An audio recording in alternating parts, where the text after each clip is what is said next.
Dios le bendiga, queridos estudiantes.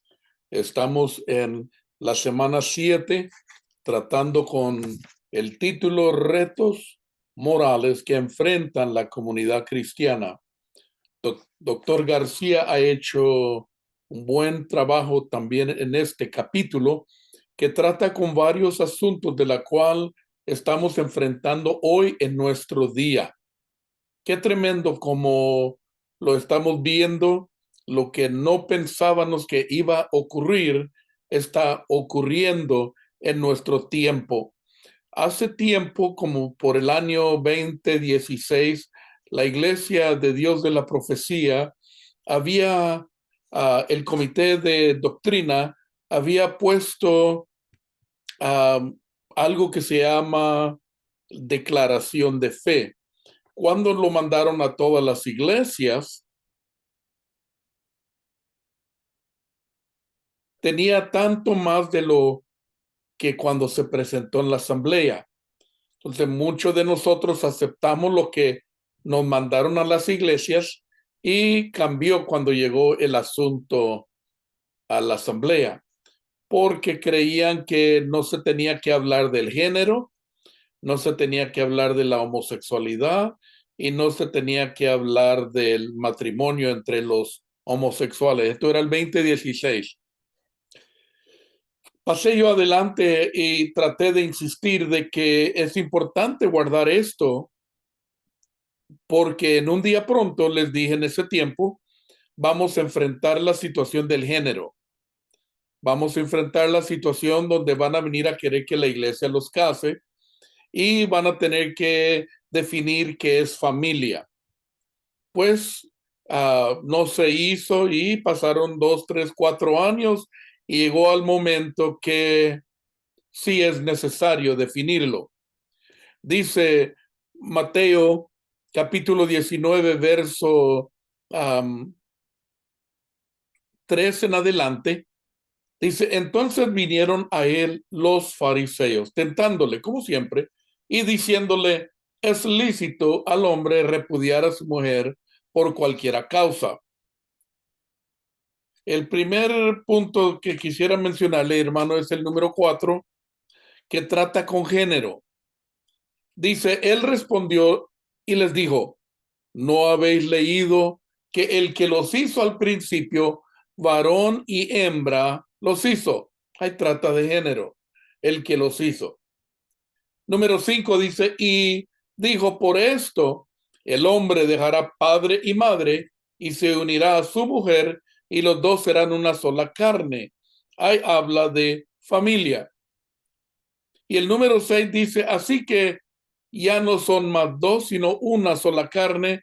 Por tanto, lo que Dios juntó, que ningún hombre los separe. Ahí habla de matrimonio.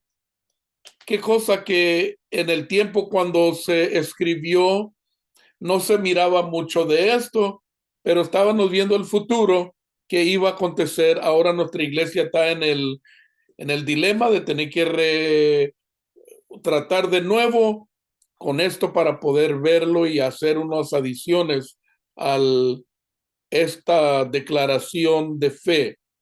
Se cree que no es necesario, yo por uno creo que es muy necesario en nuestra época en la cual vivimos. ¿Quién decide la moralidad?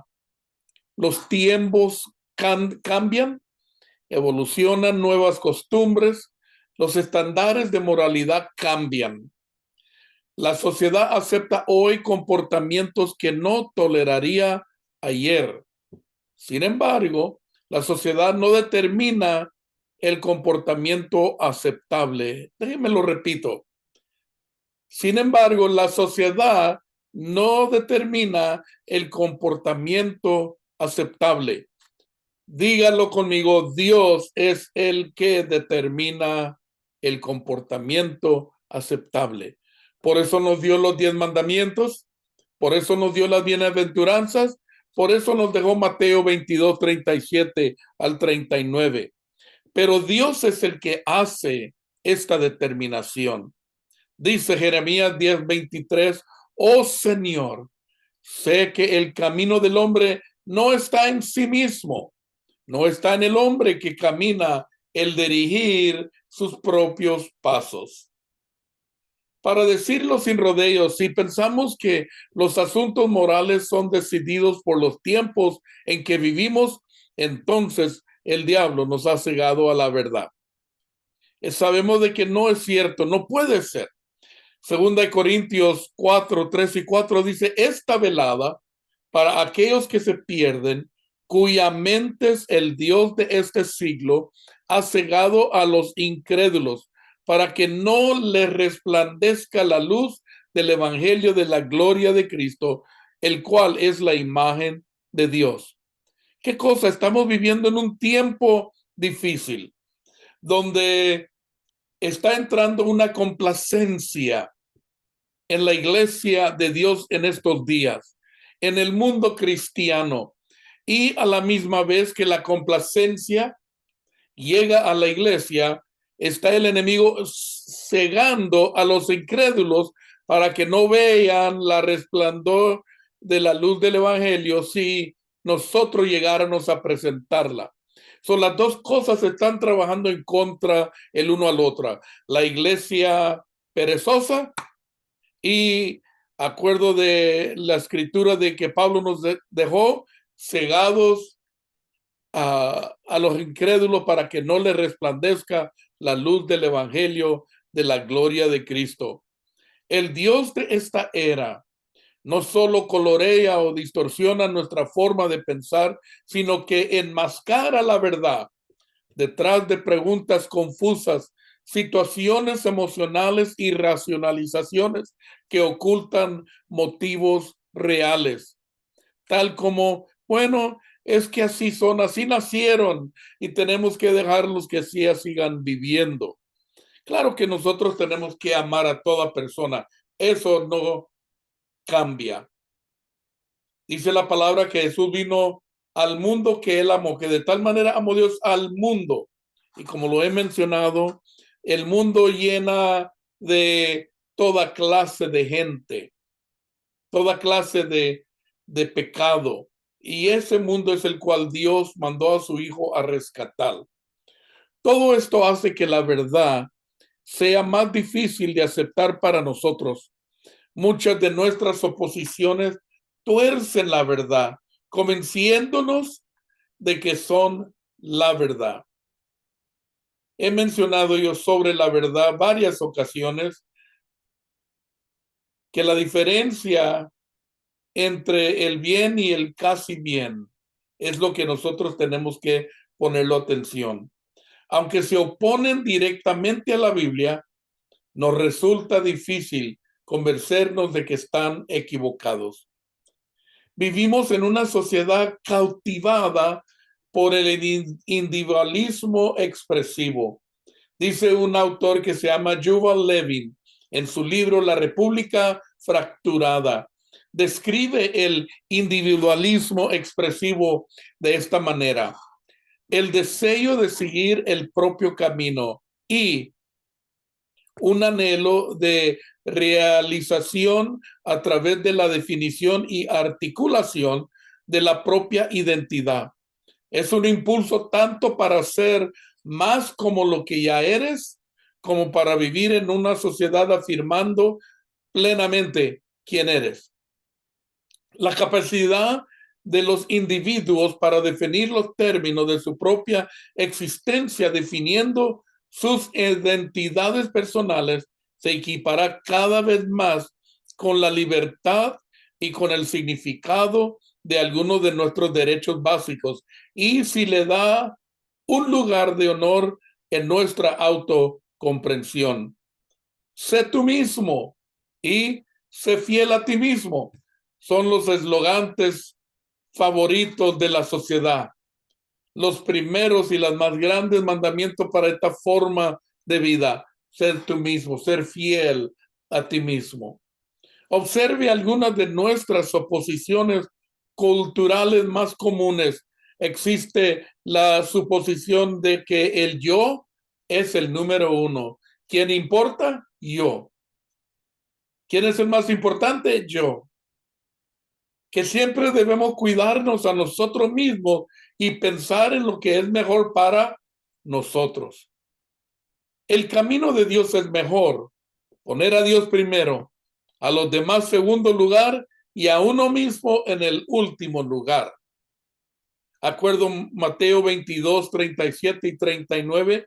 Jesús les dijo, amarás al Señor tu Dios con todo tu corazón y con toda tu alma y con toda tu mente.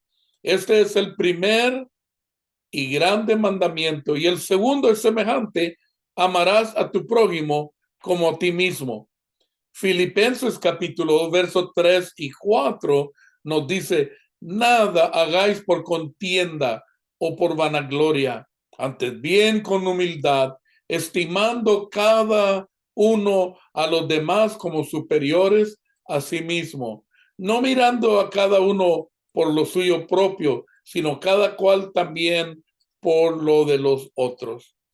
Existe la suposición de que no puedo evitarlo. Había un comedian que se llamaba Flip Wilson, salía en la televisión en tiempo atrás, en los 80s por ahí, y siempre decía cuando algo le pasaba, the devil made me do it. El diablo me causó que hiciera eso.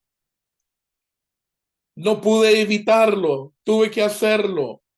Nadie ahora en este tiempo quiere asumir la responsabilidad personal por sus acciones.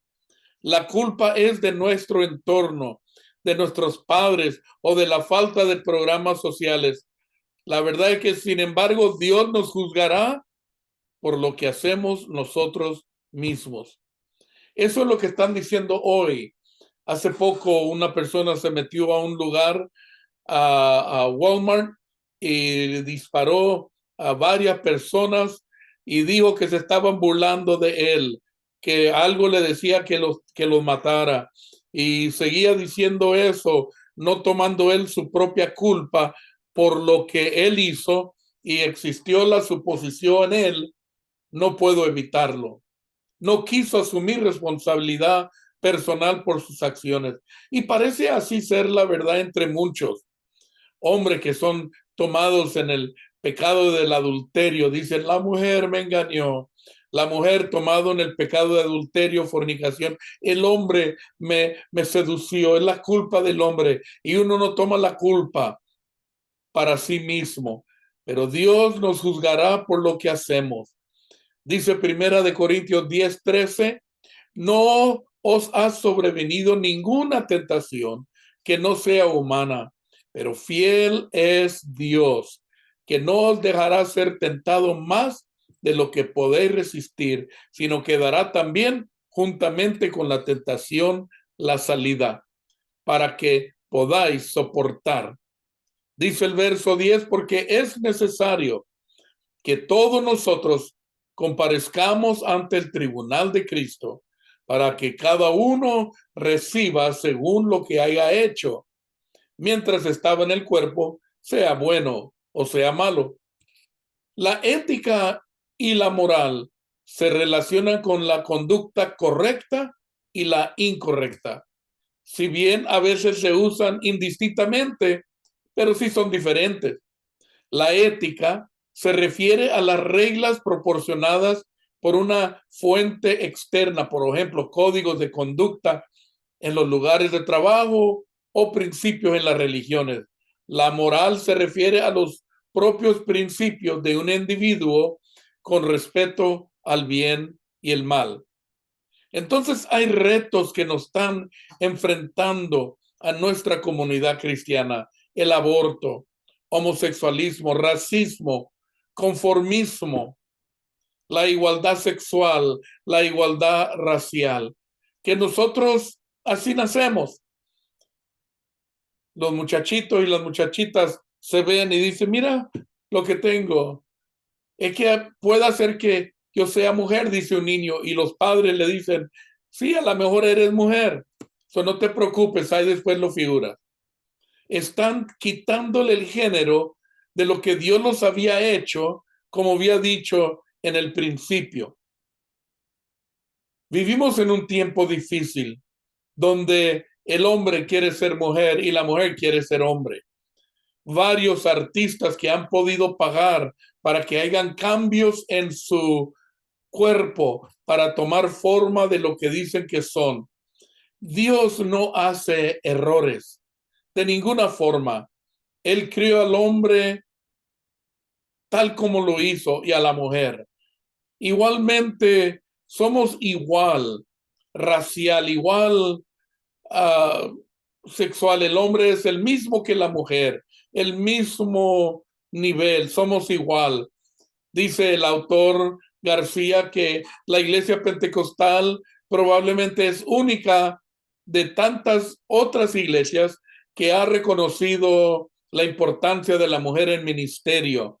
La iglesia de Dios de la profecía tiene muchas mujeres en ministerio. Bueno, no hay obispos mujeres, pero tienen altos rangos, que nuestra iglesia tiene mujeres tan aptas para llevar a cabo el trabajo. Hay mucho de esto. Cuando tratamos nosotros con todos estos puntos del aborto, homosexualismo, racismo, conformismo, yo creo que algo que nos está afectando mucho hoy, en nuestro día, es nuestro conformismo.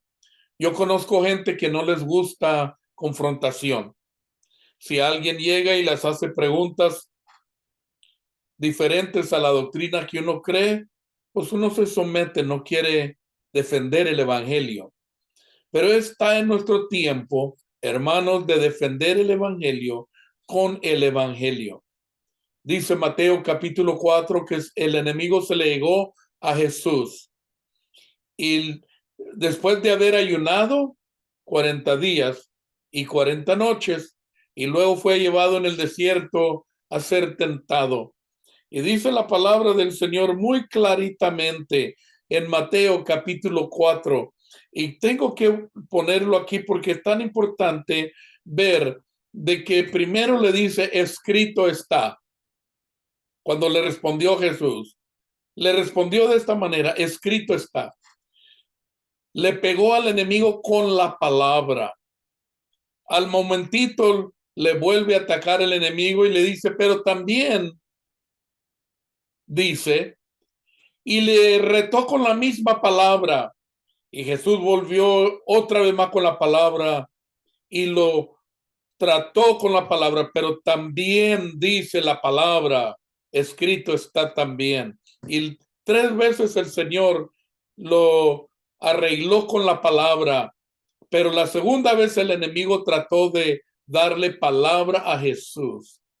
El enemigo está tratando de llevarnos a algo que yo he titulado la complacencia, que nosotros somos complacientes, ya no nos movemos, ya no visitamos, ya no le hablamos a la gente de Cristo, ya no leemos escrituras bíblicas como antes, ya no le enseñamos a los niños, les enseñamos cómo jugar juegos, pero no les enseñamos cómo citar versos bíblicos para combatir cuando el enemigo les venga, escrito está. Esta complacencia nos lleva a conformismo, donde estamos muy conformes con lo que está a nuestro lado. Yo me fijo cuando pastores entra bastante diezmo a su iglesia, no se preocupan mucho más. Y hasta el diezmo, ya está entrando lo que necesitan, ya no se preocupan de salir a visitar y hacer más, tan contentos, tan conformes con lo que tienen. Yo le digo a los pastores en mi área, yo quiero que se levanten y trabajen por el Señor, como si el mundo se está quemando y usted tiene poquito tiempo para hacerlo. No vamos a conformarnos. Vamos a tratar con estos asuntos, estos retos que nos están enfrentando en nuestra comunidad en este día. Vamos a estudiar bien sobre el aborto, sobre el homosexualismo, el racismo, conformismo, la igualdad sexual y la igualdad racial. Que Dios nos ayude a nosotros poder hacer lo que Él nos ha mandado hacer. Oro por ustedes, Padre. Yo te suplico en el nombre de Jesús que tú bendigas a los estudiantes en esta semana. Estamos llegando al fin, Señor, donde van a tener que pronto escribir un papel de 5 páginas en la semana que viene sobre uno de los temas que estamos enfrentando en nuestro mundo cristiano hoy, quizás en la propia iglesia local. So, Padre, yo te suplico que nos ayudes, abra nuestra mente, nuestro ojo, nuestro corazón y más de todo, ayúdanos a abrir el libro para ver qué escrito está. Y a ti, Señor, será toda la gloria y toda la honra por siempre. Te lo pido en el nombre de Jesús.